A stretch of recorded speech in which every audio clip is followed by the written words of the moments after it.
Welcome to the Inspire to Invest podcast, where we're sharing stories from real estate investors and how investing has changed their lives. This episode of the Inspire to Invest podcast has been brought to you by the Multifamily Conference. Hey everybody, welcome to the Inspire to Invest podcast. I have Seth Ferguson joining me here from Toronto today. He is a Chief Operating Officer at CPI Capital, a real estate investment firm that offers investment opportunities for Canadians and Americans by acquiring and improving underperforming apartment buildings. He's a 15-year veteran in the real estate investing industry. He used to host a cable TV real estate show. He's also launching a new real estate investing podcast called the Cool Shit Podcast, which will be airing, I guess, in February. And then he's also the founder of the Multifamily Conference. I'm sure many of you have seen that in the last couple of years. And interesting fun facts about Seth: he is a former professional and junior hockey referee. He plays the bagpipes, and he's a huge history nerd. So thank you so much for being here today. How are you? I'm doing well. I guess you were sent the embarrassing bio with all You're like, the wait, we didn't go through stuff. Yeah. that. That's awesome. Well, obviously you have lots of experience in the last 15-ish years. Can you talk a little bit about what you were doing before real estate investing came into the picture and really like how that came into the picture? Oh yeah, 100%. So kind of like you said, I was doing hockey and that was my first love. And that is still my passion. And if I could do hockey as a full-time job, I would stop everything and hop over and continue. So I was doing hockey, went down to the States, lived out of a suitcase for a while, Yeah. traveling all around the country. Came back, got my real estate license Yeah. because I thought real estate agents, oh, you could set your own hours. It would be really flexible. Yeah. And then I could do hockey and sell houses at the same time. Yeah. Little did I know that you actually work a lot as a real estate agent Yeah. and you're More than always most on people call. realize. No, no. And so that was a wake up call. And I was doing really well selling real estate, making some pretty good money. Yeah. And then I realized I had nothing left over at the end of the day. So the commissions would come in, and Yeah. then I was silly as a young guy. So I had the nice car. I Of had, course. this 4-bedroom house I was living in by myself. Like it was just ridiculous. Yeah. And so I realized I needed to start building some type of portfolio or pool of assets. Yeah. And that's when I discovered real estate investing. So who introduced you to that specifically? Like obviously, you know, you're involved with CPI Capital, but was there someone on your journey that specifically was like, "Hey, what are you doing? You're spending all your money," or like, how did that conversation come about? No, that was my own realization because every month it was stressful because the mortgage payment was ridiculous, the car payment was ridiculous, Yeah. and it's like I'm making all this money, like the on paper I have all this money, but there's Yeah. nothing in the bank account. It's like, Yeah. where did I go wrong? And it wasn't really a specific person because nobody in my family was really investing in real estate. And none of the people I really knew were true real estate investors. Like one person would have like another property, but it wasn't Yeah. serious investing. Uh, so I really kind of learned. I went online and I remember I ordered this one course. I spent a couple grand on it and they shipped me a binder. It was a paper Oh binder my like gosh. this thick. And this $2,000, I think it was like 2 grand, 1,500 Yeah. bucks. It was basically you flip through the pages. I was like, are you serious? This is ridiculous. Yeah. And then I read a couple books, being Canadian. I read the basics, Don Campbell's books, and Yeah. that kind of got me going and in terms of educating myself. But yeah, it wasn't, I wish I had a person because I would have missed a whole bunch of mistakes, but that's the way Yeah. it goes. No, that Yeah. makes sense. So then what was your first real estate investment? And then how did you ladder that to scaling into apartment buildings and multifamily? Yeah, yeah. So the first one was a, duplex conversion. So my partner and I at the time, there was a duplex. It was like a 50s construction type of thing where they're rock solid, hurricane Yeah. proof, as I call them, and duplex conversion there. And then, you leverage that one to get the next one. Yeah. And at the time, I had some limiting beliefs because I thought you had to do everything on your own and you had to save up all the money and then do another property. I didn't Yeah. understand that you could actually get capital from other people and do more deals. I just didn't Yeah. know. And so that was a learning journey. And and in terms of the hop over to multifamily, I blame my son, who's now 7. because when he came along, everything changed in the Yeah. blink of an eye. And I realized that I'd made more money owning the real estate than I had selling the real estate, and I was doing well at that. Yeah. But I just realized, with my new goals, because I was a new father, I wanted to do a lot of stuff. Yeah. And I worked out I'd have to own 1,000 houses to hit my real estate goal. And Yeah. like it just didn't make sense. So now I had to start exploring, okay, well, does it make more sense to own office buildings, the mobile home parks, self-storage, Yeah. retail? And then I discovered multifamily, and it made a whole lot of sense. Yeah. And we can get into the reasons why, but that was kind of the catalyst. Yeah, I always find it really interesting talking to people. I interviewed someone else earlier this week, and he kind of indicated industrial space, self-storage, strip malls, and then multifamily in that order of his preference. So I found Yeah. that just really interesting because you don't hear about warehousing quite as much, but that seems to be like an area of focus for him with like 30 years under his belt. So everyone's got kind of what they really love. And like from an economies of scale perspective, obviously buying like an apartment building with 100 units, it'd be a lot harder to buy 100 single family homes because you're going through that process 100 times when it comes to financing and tenanting and all of that stuff, right? So that makes sense. Yeah, for sure. And industrial, that's a great business to be in. Yeah. I think that the thing for people to understand is there's a million different ways of making money in real estate. It's Yeah. just figuring out what best aligns with your goals. So when we're working with people, the number one thing we do is figure out, okay, what are we aiming for in 10 years? Yeah. We build that out so it's real, and then we work backwards, because apartment buildings aren't for everybody, just Yeah. like strip malls aren't for everybody, or Yeah. self-storage. Yeah. But until you know where you're going, you can't figure out a game plan, right? So that's Yeah. step number one. Yeah. No, I think that makes sense. Now, are you comfortable sharing what your portfolio looks like today? Yeah. So with CPI, we're just under 1,000 units right now. Yeah. So we're currently working on a deal that's going to take us over 1,000. So we're all pretty excited with that. Awesome. And then obviously we have some big goals. Just with the way the market is right now, Yeah. we are in full buyer mode. So Right. we are ready to rock and roll in 2024. Now, I know you mentioned Canada and the US. Are there any sweet spots that you're looking to focus on right now? Yeah, so with CPI, we focus like right now we're doing a lot of hunting in Florida. That's where Paul Arbor, our acquisitions director, is putting in a lot of work Yeah. in terms of our deal flow. And so Tampa's a market we really want to enter right now. We're also working Jacksonville, the periphery around there, Yeah. because Florida, like we really like the drivers in that market. We feel Yeah. there's a lot of runway left. I don't have to deal with snow. Like I have enough snow here in Toronto. Yeah. So with the Landlord with the friendly. portfolio, yeah, exactly. So Yeah. for those reasons, we focus there. But in the single family space, everything was in Ontario.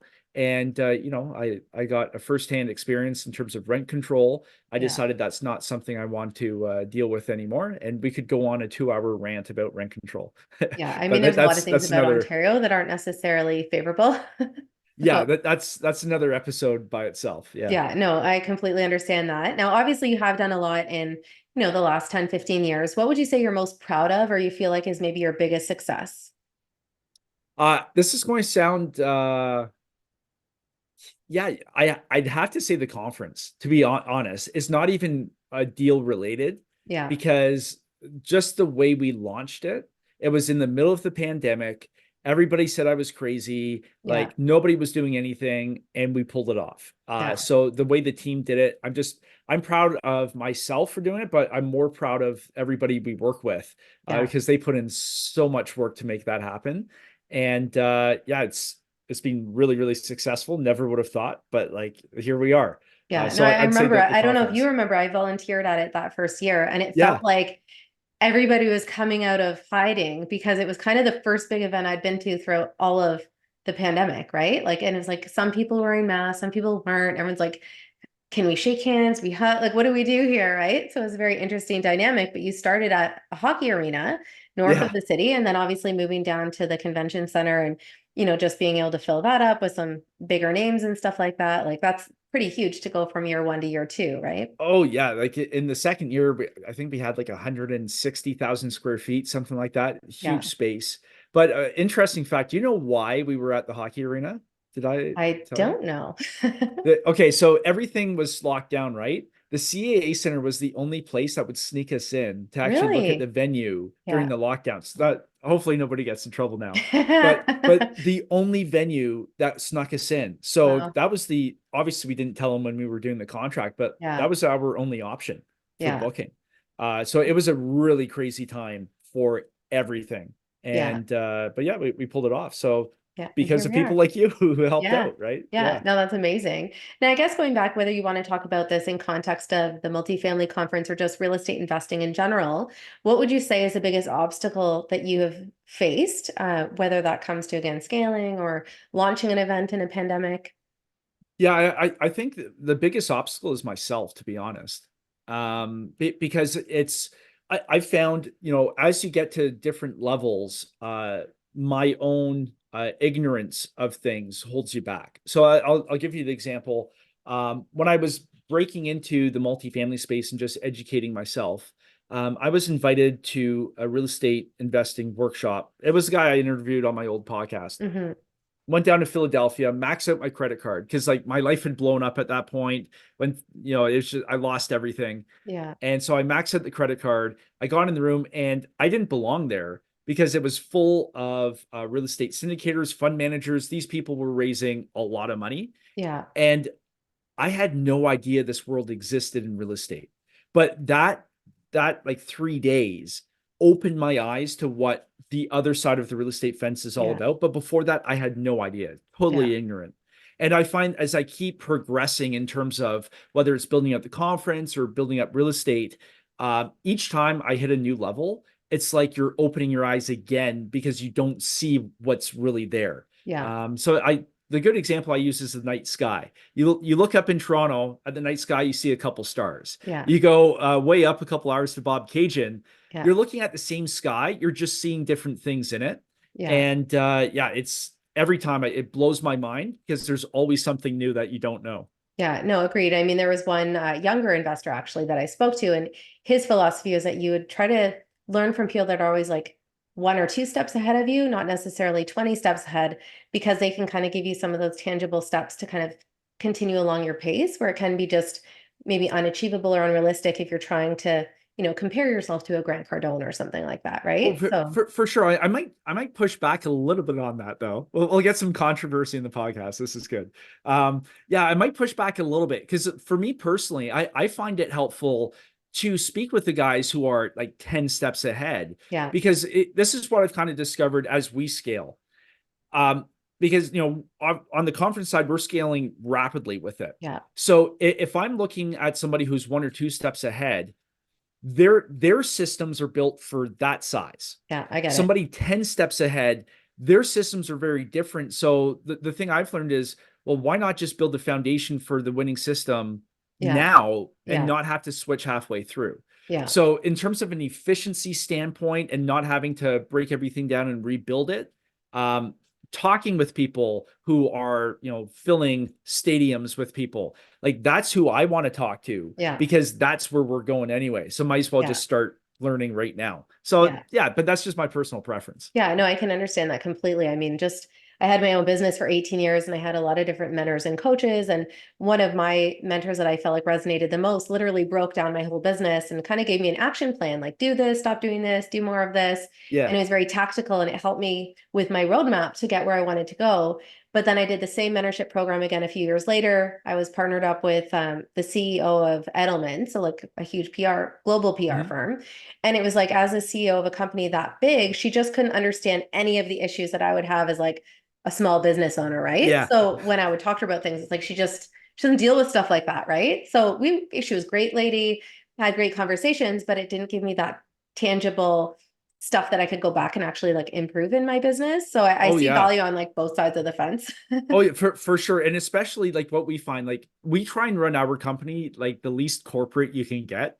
Yeah, And so if somebody's coming, because we talk with people all the time and they're coming from a very corporate background, yeah, even when we're hiring people, yeah, it generally doesn't work out because they're used to these rigid systems and yeah. we try to have none of that But stuff. that's what's nice about events, right? Like that's what my business was. I was in events. So you can really like create your reality and kind of think outside the box, right? So it's Yeah, kind of nice to have that 100%. blend. But real Yeah. estate investors are the exact same way, right? Like a lot of them may not have formal educations or they're trying to leave the corporate career. So yeah, I can see how that works well. Now, in terms of lessons and things like that, is there anything that you think you know now that, maybe you learned a lesson the hard way, and if you'd known that, you would have gone and done something differently with that same level of knowledge? There are so many mistakes. I'll give you probably the most entertaining example, and this will apply to a lot of newer investors starting out. So when I was in the single family investing space, I was working with my partner at the time, and we were acquiring some properties, and so we didn't have anything written down on paper. Uh, and a lot of people end up investing with partners and getting into things like this. So you don't have anything on paper. The It's just a handshake. handshake agreement. Maybe you're living with somebody or you're best friends with somebody. Oh no, everything's going to be fine. Yeah, like don't do Well, that. when all the money disappears from the bank account and then there's negative dollars in the bank account and Mm, all the mortgages start bouncing oh and no. all this kind of stuff. Yeah. And you end up in the court system. If you have nothing on paper, you're screwed. Hmm. So that was the biggest mistake I ever made. Yeah. Also, making sure you have like two signers on things, so one person can't take all the money out of the bank account Yeah. definitely helps too. So just not speaking with a lawyer and being like, hey, listen, I want to invest in these properties with this person. What do we need to put on paper to make sure everybody's protected? Yeah. Because it happens sometimes you get in a deal, one partner starts doing things that can jeopardize the deal, or they're non-responsive, they disappear Yeah. for months, and you need them to sign on things. You need to have shotgun provisions or other types of clauses in there to make Yeah. sure not only you're protected, they're protected, but also think of the poor tenants in this property. And things are going right. In one property, we had a flood, like the, Yeah. the the basement flooded, and if one person's taking on money, who's going to pay for it? So all Yeah. this stuff has to be taken care of well ahead of time. Yeah. Don't be like me and just make sure you speak with a lawyer. Yeah. No, I agree 100%. I mean, even my business, that's something that we found. Like we had a bad experience where we needed a signature. That manager was traveling, can't you just take this email? And ultimately, because we didn't have the signature, that gave us no recourse when everything was booked and planned, and then they canceled on us a few times in a row. Yep. So we learned from that. And then where it saved us is that we actually started working with a real estate developer of all things. So this is years and years ago, but Yeah. they build luxury student residences all around the country. And we were hired just for like a 2-day move-in type of PR campaign. And they were so far behind in construction. We were like moving students into a construction zone. And basically, what should have been 2 days went on continuously for 5 months. And we hired like hundreds of people in like short periods of time. So we're getting money, we're getting money. Then all of a sudden, we're not getting money. So at this point, they owed us, I don't know, $250,000 or $300,000. And everything kind of got put on hold. And it got to the point that like we filed a lawsuit, they ignored it. And ultimately, how we got money is we started to share some information about it on social and reviews and stuff like that. And within like a day, it's like, can you meet me tomorrow? And like, Yeah. it was wired to us by the Friday. Like it was just, we had to, go rogue on them. Right. But we Yeah. tried, but it's because we had that first signature that it protected us, and we could have been out like a very significant amount of money. So always get it Yeah. on paper. Always, always, always. And Yeah. if you have a good conversation with somebody, like send an email later summarizing the Always. conversation because, Yes, always. Yeah. oh man, Yeah, I'm the yeah. same way. Per our conversation, Yeah, I'm the Yes. exact same way. So on that note, we're just going to take a really brief break for a word from our sponsors, and we'll be right back. The Multifamily Conference is back, May 24th to 26th at the Metro Toronto Convention Centre. Get your tickets at multifamilyconference.ca.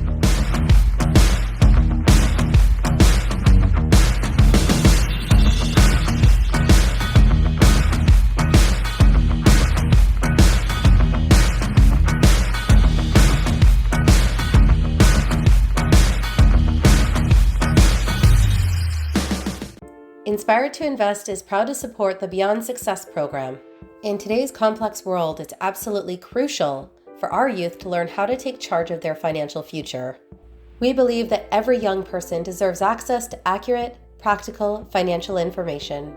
Designed to bridge the gap, the Beyond Success program leverages a comprehensive educational bootcamp to equip young minds with essential financial literacy skills. At Beyond Success, it's not just about teaching financial literacy, it's also about fostering a foundation for a prosperous and empowered future. Join us. Together we can build a brighter financial future for the next generations. Join us. Together we can build a brighter financial future for the next generations. I value transparency, integrity, and trust. If you choose to work with me, you can be assured that business will be conducted honestly and openly. Time is of the essence in this industry, so you can expect nothing short of quick, clear communication from me. I'll keep you informed every step of the way so you feel comfortable throughout this entire process. Our homes are where we eat, sleep, relax, and play. My clients' best interests are at the heart of everything I do. And with this said, my service to you doesn't end when the transaction does. As your realtor, I'll not only help you buy and sell your property, I'll also educate and support you along the way. I want to help you fulfill your goal of home ownership and become your trusted real estate resource for life. I can't wait to share my passion for real estate with you. More importantly, find you the perfect house to turn into your home. Looking to buy, sell, or invest in Durham region or Toronto? Let's chat. Hey everybody, welcome. Who's the sponsor? Do we have to plug them? I don't know who the sponsor will be at this point. I have like February and March confirmed, and then the rest of the. I was going to work it in, but I guess not. Yeah, I know. I don't usually have them like that far in advance yet, unfortunately. So all good. Hey everybody, welcome back to the Inspired to Invest podcast. I have Seth Ferguson here with me today. He's sharing about all the crazy things that have happened to him as a real estate investor, which leads to my next question. What is the craziest thing that you think has ever happened to you as a real estate investor, or maybe even someone that's planning real estate investing events? Oh man. Yeah, well, I think on the event side, COVID was the craziest thing that ever happened to us. That was ridiculous. But in terms of real estate, I remember cleaning out this one property. My dad had somehow got this duplex kind of thing, and the tenant wasn't paying, and the tenant moved out, and we went to clean up, and I could not believe the mess that was left behind. There was shit in the toilets, dirty like diapers everywhere. There were needles. Like it was. That's actually really sad when you think like diapers and needles. Like, oh, well, that's the thing. Like, and everything was left, right? So like you have toys there. So you've got like this little like jungle gym kind of thing for obviously a little kid. And then under the couch is a bunch of needles. Yeah, it was that's messed up. Sick. Yeah. And and I think that's the craziest sight I've ever seen in there, because you're just like, who is this person and what are they doing with the child? It was really scary. So that kind of showed me what kind of goes on in some unstable households. I understand. You can kind of see how just some people live that would be so unfathomable to maybe how your day-to-day life is, right? So I know you talked about going back to things like mentorship and coaching. You have been in these big rooms. What would you say is some of the best advice you've been given from someone that is very successful?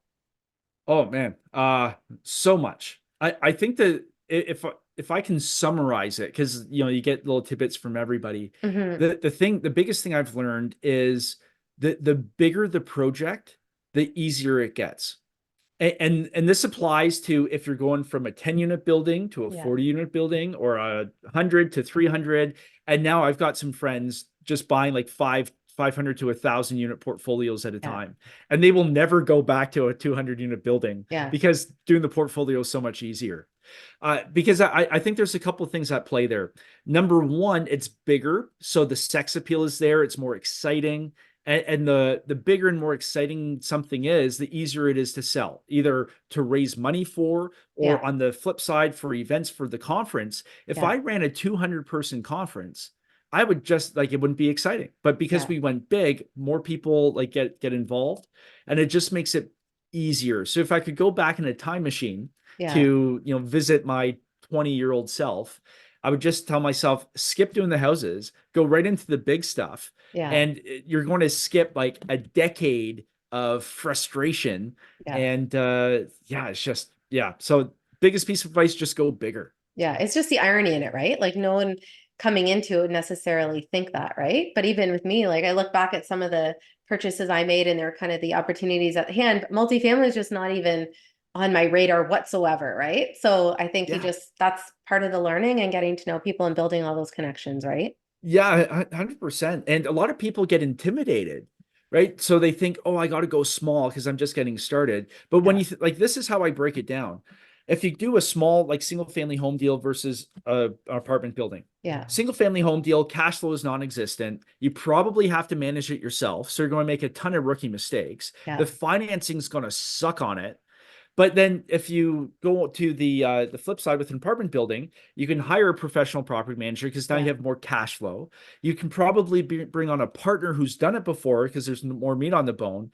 Somebody moves out, your revenue doesn't disappear because you have more units. So I argue that the apartment building is a safer investment for a new person rather than like the single family home, which is the exact reverse of the way most people think. Yeah, no, I can understand that completely. Now, just looking at, where you are and where you want to be, is there anything that you would define as your financial freedom number, whether that's cash flow, number of doors? Like, are you there already? No, definitely not even close to my goal yet. Like we've got some pretty big goals, and we talk internally. We always talk about when we buy the helicopter. So that's getting there. No, I think I don't necessarily have a set number in mind. I really more think about it in terms of people we impact, because I've kind of learned the more people you can help and impact, the more it pushes you. So I've got a goal to help get 10,000 people involved in real estate investing. And I know for a fact, once we hit number 10,000 in that, like money's never going to be an issue ever again, because I've given the value to the community and then it's going to come back to me. But in terms of numbers, like obviously $1 billion is like the B number is nice, not in terms of AUM, but in terms of net worth would be amazing. And that's certainly like the big, hairy, audacious goal down the road. Yeah, no, I love that. Now, obviously the name of this podcast is Inspired to Invest. So I always like to ask people I'm interviewing if they have a particular quote that motivates or inspires them. Oh, this is going to sound kind of corny because it's my own quote, but we use it all the time internally now. It's average people are too expensive. Right. And it applies to everything. So we apply it to our hiring practices. So, or even if you're a real estate investor and you're hiring an attorney or working with a agent or whatever, if you hire the average person, you are going to lose so much and it's going to cost you so much. So pay a little bit more. It's like Hormozi talks about this too. If you just pay 10% more, the better person you get is worth a 5 or a 10x. And it doesn't matter if it's on the lending side, agent side, capital raising side, whatever professional service.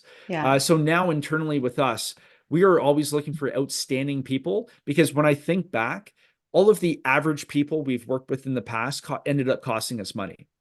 So I'm not sure if I'm allowed to throw my own quote, but like we've been using it. No, it makes perfect sense. And obviously how you translate that in your own business and your life, I think makes perfect sense. And it's good wisdom for anyone that could be tuning in. And I guess on that note, as we're wrapping up, is there anything in particular that you wanted to leave with anyone that could be watching or listening right now? Yeah, the biggest thing is don't think about it too long, just act. And it not taking action and being scared and afraid has stopped way too many people from achieving their life goals, especially with real estate investing. You can think about it as long as you want, but until you actually take action, do your first deal, it doesn't matter. So if you're listening right now and you're on the fence, oh, I'd like to get in real estate, but I don't know, just do it. Worst case scenario, you end up owning a piece of real estate, which over time is going to go up anyway. You'll have learned a whole bunch of life lessons and you're going to be better off for it. Is it going to be stressful? Yes. Are you going to sometimes cry? Yes. Is it going to force you to learn new things? Yes, but those are all good things. So nothing bad can happen. No, agreed. And I think just the way that the economy is going, it's the only way to really like inflation proof yourself. So I think you just have to do something, because the average salaries these days are just not cutting it. Now, for anyone that wants to learn more about you or maybe the multifamily conference, what's the easiest way for people to get in touch? Best thing to go for the conference is multifamilyconference.ca. And that is the portal into the whole crazy world of MFC. Awesome. Well, we'll include all those details in the show notes below as well. Thank you so much for taking time out of your busy day to be here for today. Anyone watching or listening, of course, thank you for your time as well. If you've liked this episode, make sure you like, comment, and subscribe. And you're following along at social at Inspire to Invest Podcast. And of course, remember, when you invest in yourself, the sky's the limit. Thanks again. Thank you to the Multifamily Conference for bringing you this episode of Inspired to Invest.